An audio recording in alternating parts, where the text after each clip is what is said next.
saya. Bu, tapi kan harusnya Pak Mentan datang Bu ya. Sebenarnya lokasinya di mana Pak Mentan Bu? Enggak, tapi kan diwakilkan sama Pak Wamentan. Tapi kan pasti ada koordinasi Bu Siti. Koordinasi apa coba? Kehadiran mungkin Bu. Kan kehadirannya lapornya ke PSSK, bukan ke kita. Ya, makasih Bu. Mentan SCL hilang atau kabur di Eropa? Jangan-jangan dilindungi Surya Paloh. Nasdem ngeles SCL turun berok sedang berobat? Pret, Bu Roni. Halo, selamat datang di channel Redaksi Jurnal bersama JJ. Ini ya, kita terus mencari keberadaan Pak Menteri karena memang sampai detik ini kita belum ada kabar mengenai keberadaan Pak Menteri sampai hari ini. Kalau dari Spanyol, informasi terakhir yang kami terima itu memang berbarengan dengan beberapa pejabat eselon kami. Eselon 1 ada yang ikut 3 orang, juga ada eselon 2 yang ikut kunjungan kerja Pak Menteri, juga beberapa staf. Kembali ke tanah airnya ini memang masing-masing karena mungkin tiket juga terbatas, akhirnya terpisah. Itu direncanakan itu kan tinggal 30 sampai tanggal di Indonesia tanggal 1.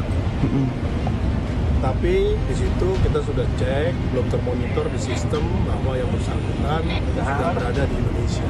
Saya belum dapat surat dari KPK kaitan dengan usulan ataupun keputusan kaitan dengan kebutuhan dalam hal proses penyidikan di Komisi Pemberantasan Korupsi.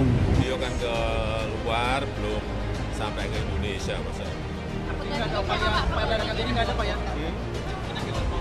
Siapa yang kehilangan kontak siapa? Pak Wamen kayaknya mengakui. Bisa mengontak. Kontaknya coba dikontak aja kan bisa. Ada yang punya nomor telepon enggak? Coba dikontak. Komunikasi belum Pak? Ya ditunggu. Nanti dia bilang dari luar belum sampai ke tanah air. Kalau kita nggak bisa cari, polisi ya KPK yang cari. Kalau kita akan kerjalah dengan negara-negara lain. Ya. Tapi berarti udah ada upaya untuk bersama dengan negara lain untuk mencari beliau. Belum ada terima surat dari KPK ya? Belum. Tapi udah ada tercatat belum Pak? Beliau udah masuk Jakarta, masuk Indonesia atau belum? Menteri Pertanian Syahrul Yassin Limpo atau SCL dilaporkan hilang kontak saat kunjungan ke luar negeri. Namun seorang pejabat Partai Nasdem mengatakan SCL belum pulang karena sedang berobat. Kabar bahwa mentan SCL hilang kontak diungkapkan oleh Wakil Menteri Pertanian Harfiq Hasnul Kolbi usai mengikuti rapat terbatas di Istana Kepresidenan Selasa 3 Oktober. Menurut Harfiq, pihaknya di Kementerian Pertanian tidak bisa menghubungi SCL sejak dia dijadwalkan pulang dari kunjungan kerja di Italia dan Spanyol.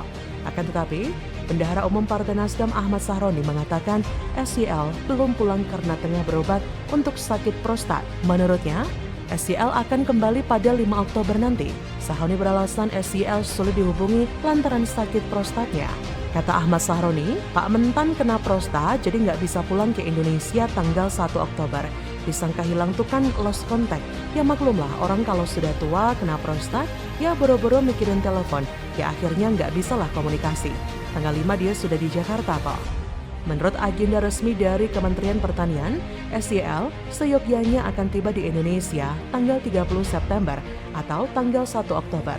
Tapi pada kenyataannya sampai hari ini tanggal 4 Oktober, SCL belum juga ada catatan masuk ke Indonesia menurut keterangan dari Menkumham Yasona Lauli. Ini artinya SCL sudah bolos dari kegiatan di Kementan selama 1-3 hari dan kemungkinan sampai tanggal 5 Oktober 2023. Enak bener ya, bisa bolos sesuka hati, mana dinas keluar negerinya pakai anggaran negara pula. Kabar hilangnya SCL sampai hari ini masih banyak mengundang pertanyaan. Pasalnya mentan SCL hilang pasca tersiarnya kabar tentang penetapan dirinya sebagai tersangka korupsi oleh KPK. Hal ini memperkuat dugaan publik bahwasanya hilangnya SCL adalah suatu upaya kabur di luar negeri untuk menghindari tuntutan hukum di Indonesia. Karena hampir bisa dipastikan saat SCL tiba di bandara pastilah diciduk pihak berwajib untuk dibawa ke kantor KPK dalam rangka penahanan sebagai tersangka korupsi dan dihadiahi baju oranye khas tahanan KPK. SCL adalah kader pentolan Nasdem kedua yang ditangkap KPK dalam waktu yang berdekatan. Tentu tak bisa dipungkiri bahwa kedua kasus yang menjerat menteri dari Partai Nasdem usulan Surya Paloh ini akan membawa partainya semakin nyungsep di pemilu 2024. Sebelumnya juga sudah nyungsep karena terlalu gegabah mendukung Anies sebagai capres di Pilpres 2024. Saat KPK hari ini melirik mentan SYL, Surya Paloh masih diam seribu bahasa.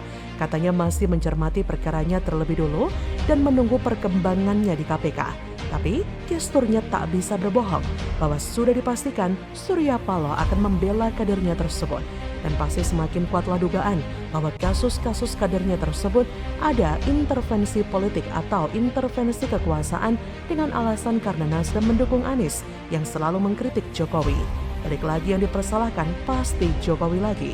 Jika dilihat dari semangat restorasi Nasdem di awal bahwa seharusnya Surya Paloh tidak ragu mengambil tindakan pemecatan terhadap kader-kader partainya yang melakukan korupsi, bukan malah sebaliknya membela.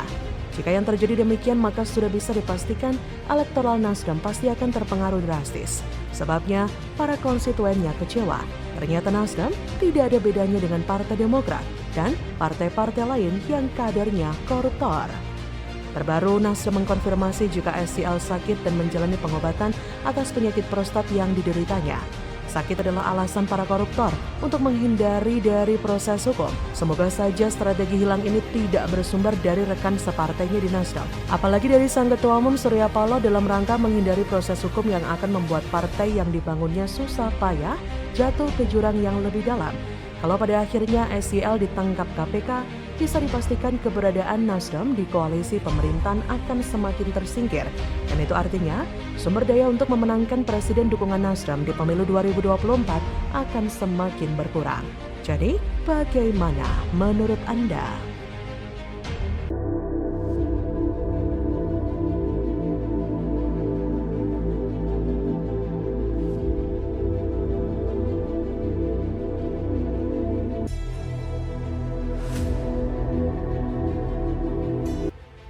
Pencitraan basinis. Buat SKCK, Anies diantar pakai motor, mana jet pribadimu? Pura-pura merakyat gitu toh. Puluhan wartawan sudah standby, drama murah nis. Halo, selamat datang di channel Redaksi Jurnal bersama JJ. Soal timnas pemenangan nanti pada waktunya akan diumumkan. Yang pernah bersama saya di Jakarta pasti tahu persis. Saya mengerjakan dulu sampai selesai baru diumumkan. Nggak biasa ngumumin di awal. Pak Surya menginfokan katanya Bapak akan didaftarkan pada hari pertama. Berapa kan juga Bapak sudah siap mendaftarkan ke apa? Pembukaan. Iya, kapan aja didaftar, kapan saja dibuka, insya Allah sudah siap. Makanya waktunya udah. Jadi badan pekerja yang sudah mulai bertugas, mereka sudah menyiapkan itu semua. Jadi administrasinya dan hal substantif itu semua diselesaikan di badan pekerja. Jadi baja itulah yang menyiapkan semuanya. Bandingnya sama video yang pertama waktu Pak Anies naik pesawat pribadi, dia begitu gagah, percaya diri sama kelihatan sudah terbiasa banget. Ya kita semua memang jadi bertanya-tanya, yang mana sebetulnya kepribadian Pak Anies itu? Apa benar Pak Anies ini orangnya merakyat? Apa benar Pak Anies ini akrab sama rakyat kecil? Jawabannya ya jelas ya lur, kita wong cilik gak mungkin ketipu sama akal pencitraan Pak Anies yang merakyat itu. Bener apa ora lur? Ya kalau menurut sedulur gimana lur? Percaya apa ora kalau Pak Anies itu merakyat lur? Nah dari sini saya penasaran ya, ketika Anies Baswedan, menurut saya terlalu lebay banget ya di sini, diciumi seperti itu ya, sangat lebay sekali. Kalau Presiden Joko Widodo dan Ganjar Pranowo kan ya biasa saja lah. Jadi lur harus dipahami kalau 80% rakyat Indonesia itu masih termasuk golongan kelas menengah ke bawah. Ya istilah kita sih, mereka itu kebanyakan adalah wong cilik. Mereka rakyat jelata kayak kita semua lur. Nah kalau di mata rakyat jelata ya jelas ya lur, kalau yang dipentinginnya pemimpin yang memiliki perasaan merakyat. Jadi kita merasa ada ikatan gitu sama pemimpin kita lur. Ya kalau capres-capres yang kaku kalau ketemu rakyat bisanya sok ngajarin, ya kita kurang merasa suka kan lur. Bener mbok lur. Pegiat media sosial Yusuf Muhammad menyentil bakal calon presiden Anies Baswedan. Menurutnya, Anies tengah memainkan drama menjadi baca pres termiskin. Sindiran Yusuf merespon aksi Anies yang dibonceng menggunakan motor ke gedung Baintelkam Polri Cilandak Jaksel, Senin 25 September. Anies datang untuk mengurus SKCK sebagai persiapan pendaftaran Pilpres 2024. Anies tiba sekitar pukul 11.40 WIB diantar dengan sepeda motor. Yusuf Dumdum lewat akun pribadinya juga menyebutkan bahwa apa yang dilakukan Anies sebagai bentuk kacung oligarki. Sebelumnya, Anies pernah disorot karena menggunakan jet pribadi ketika berkunjung ke sejumlah daerah. Ketua DPP Partai Nasdem, Willy Aditya, membela Anies terkait penggunaan jet pribadi itu. Menurutnya, baca pres yang diusung Nasdem itu tidak ingin membebankan fasilitas yang diperuntukkan untuk masyarakat umum. Lagi pula, bagus adanya bila ada seseorang memberikan keluasan rezeki, kemudian memfasilitasi Anies dengan jet pribadi. Akan tetapi, Anies juga mengaku masih mencicil untuk rumah yang ditempatinya. Hal ini disampaikan Anies di hadapan Najwa Shihab saat ada di Universitas Gadjah Mada. Awalnya, Najwa bilang Anies merupakan baca pres termiskin dari dua baca pres lain, Ganjar dan Prabowo. Jumlah kekayaan ketiga baca pres ini dilihat dari LHKPN, Anies dan Ganjar terkendala belum memiliki aset berupa rumah. Tapi meskipun mengaku masih mencicil rumah, yang dilakukan oleh Anies justru berbanding terbalik saat kampanye. Banyak fasilitas mewah yang mengelilingi Anies. Lagian apa yang dilakukan Anies kelihatan banget settingan dan pencitraan. Banyak wartawan yang sudah standby loh nungguin Anies datang. Kalau nggak dikoordinasi sebelumnya ya mana mungkin. Ini rakyat dianggap kayak bego banget gitu apa gimana sih Nis? Lihat konten begini terus kemudian percaya ente itu down to earth. Kemana-mana naik motor. Apa kabar jet bohir pas keliling Indonesia kemarin dong? Rakyat nggak akan percaya Anies itu terlihat sederhana. Rakyat sudah cerdas kalau itu Anies memang dekat dengan Bohir Kacung. Sebab tanpa adanya Bohir, Anies nggak akan bisa se-famous ini. Kelicikan Anies terus-menerus memang bekerja hampir setiap waktu, siang dan malam dan mungkin juga detik demi detik, Anies terus melakukan upaya strategi pencitraan. Usaha seperti itu tidak masalah ya. Mungkin itu juga salah satu ikhtiar. Namun kalau tidak dibarengi dengan prestasi, bisa jadi semesta tidak merestui dan akhirnya tidak akan menjadi presiden. Mungkin seumur hidupnya Anies akan terus melakukan pencitraan, tetapi pada akhirnya terbentur juga. Jangan-jangan nanti Anies bisa hilang kewarasannya kalau mabuk pencitraan kan? Jadi bagaimanapun Anies berusaha mencitrakan dirinya tetap saja akan keok. Karena ada kesalahan yang sangat fatal dan besar sekali, yaitu Pilkada 2017 yang menggunakan politik sara dan politik ayat mayat yang sangat brutal itu. Ini mungkin semacam kutukan yang sulit dihilangkan. Lama-kelamaan soal pencitraan ini akan basi dan rakyat tidak lagi respect dengan segala macam usaha pencitraan.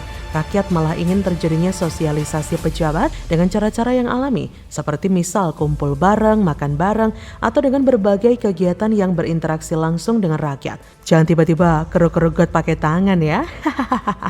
Selama ini Anies pencitraannya bisa dibilang monolog, artinya asik sendiri dengan tim kameranya. Misal dia ada di Arab Saudi, ya tak henti-hentinya mencitrakan dirinya sebagai orang yang sangat penting sehingga harus dijaga oleh para askar di sana. Beda halnya dengan Ganjar yang sering melakukan interaksi dengan banyak warga. Bahkan olahraga pun Ganjar menyapa warga dan berdialog seperti